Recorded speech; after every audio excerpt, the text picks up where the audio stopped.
Hi everyone, welcome back to Code with Maddy. Interviews can be daunting, especially when it comes to Spring Boot. But don't worry, I have got you covered. Today we will tackle the top 10 most asked Spring Boot interview questions with realistic answers, pro tips, and real life examples. And there are some questions which I have personally faced, and I have included them as well. Let's jump in. The very first question which I have faced in many interviews, which is how does Spring Boot manage dependencies?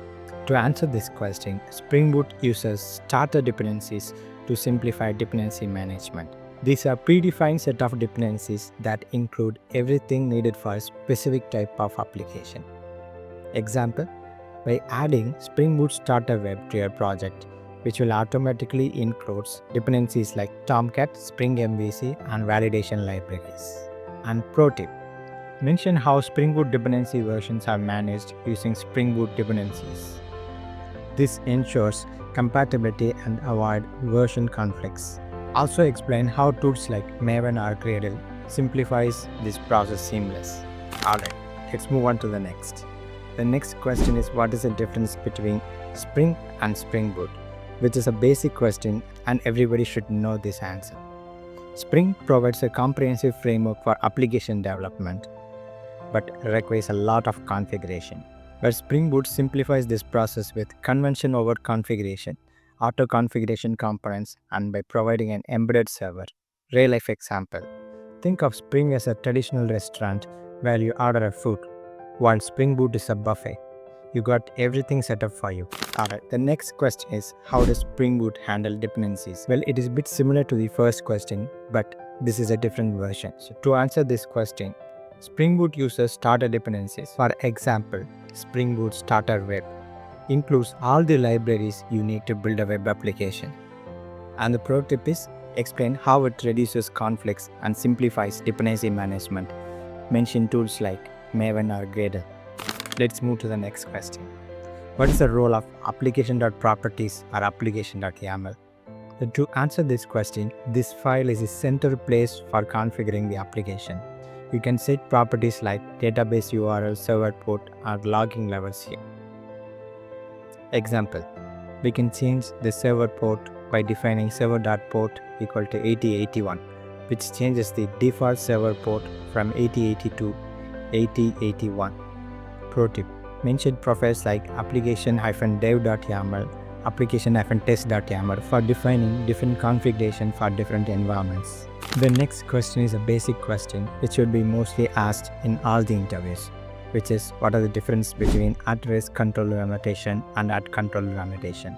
Well, the answer is both define controllers, but at-rest controller combines at-controller annotation and at-response body to handle RESTful APIs. Example, at-rest controller for API endpoints and at-controller for serving views like HTML pages. Pro tip, know the difference between REST and MVC usage. Our next question is an important question which is about Spring Boot Actuator. Well, to answer this question, Spring Boot Actuator provides out-of-the-box monitoring and matrices for your application. Example, actuator/health endpoint can check your application health.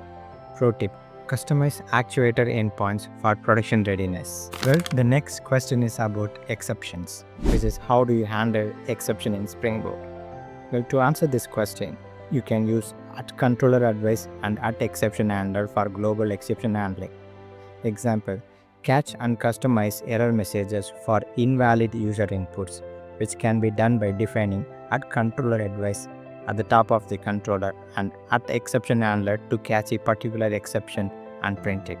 Pro tip, mention the use of HTTP status codes for clarity. Well, the next question is an important question which was asked to me, but I didn't give my best answer, which is what is dependency injection and which type is best in Spring.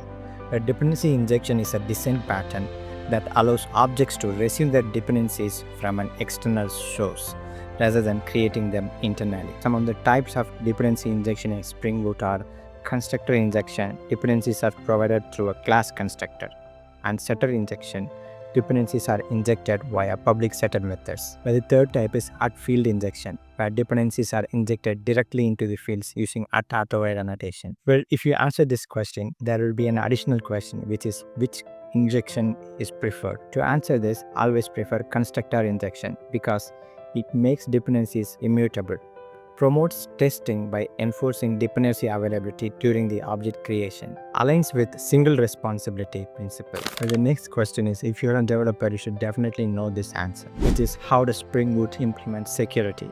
Spring Security is integrated into Spring Boot for authentication and authorization. Example, with single dependency, you get basic authentication out of the box. Pro tip: emphasize customizing security with security config and JWT for production grade security. Well, the last and final question, which is also an important question, which is how does Spring handle database access? So to answer this question, Spring Boot simplifies database interactions with Spring Data JPA, which simplifies the data access by providing the set of abstractions to interact with the database. So example, use @entity for mapping a class to a database table and @JPA repository for CRUD operations. Pro tip: explain how @transactional manages transactions seamlessly. Well, that's it. Mastering these questions will boost your confidence for any Spring Boot interview. If you found this video helpful, hit the like button, subscribe, and stay tuned for more interview tips. Good luck. I'll see you in the next video.